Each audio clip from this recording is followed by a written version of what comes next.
সর্বপ্রথম আমি এই গাছে মিশ্রণটা দিতেছি গাছের গোড়ায়।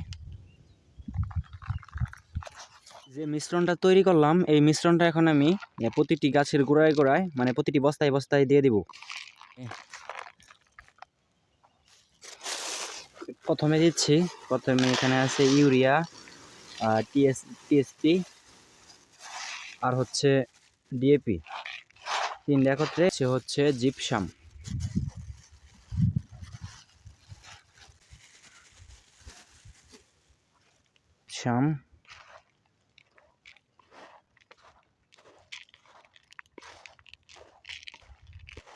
সর্বপ্রথম আমি এই গাছে মিশ্রণটা দিতেছি গাছের গোড়ায়।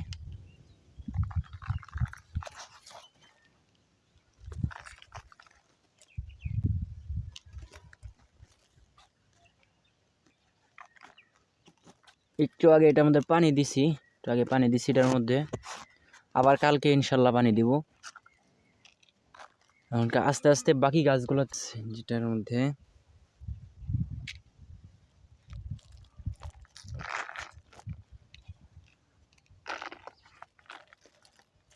এইবারই ফার্স্ট টাইম সার দেওয়া আর কি। চারটা মিশ্রণ একত্রে করে দিতেছে আর কি। আবার কয়েকদিন পরে দেওয়া লাগবে, এখন ফল আসা শুরু হয়ে গেছে ইনশাল্লাহ। কয়েকদিনের ভিতরেই পুরোপুরিভাবে আর কি প্রতিটা গাছেই ফল আসা শুরু করব। সারের পরিমাণটা যদিও একটু বেশি হইতেছে, তাও যেহেতু বস্তায় মাটিতে আলাদা করে কোনো সার টানা কোনো নাই। এইটার মধ্যে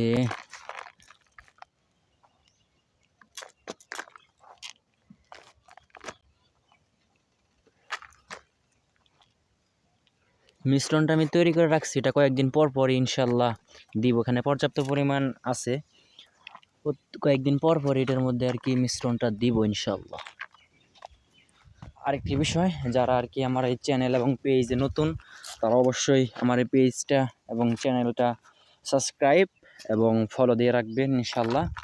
আর বস্তায় আদা চাষের কার কীরকম প্রস্তুতি পর্যন্ত আপনারা আর কি আগাইছেন আর কি আদা চাষের জন্য অবশ্যই জানাবেন।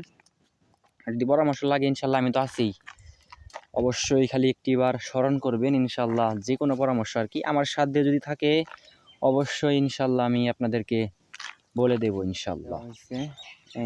সার এই পরিমাণ সার দিলে যথেষ্ট আসছিল, কিন্তু আমি একটু বাড়াইয়াই দিলাম, যেহেতু এই পর্যন্ত কোনো সার টার দেওয়া হয় নাই।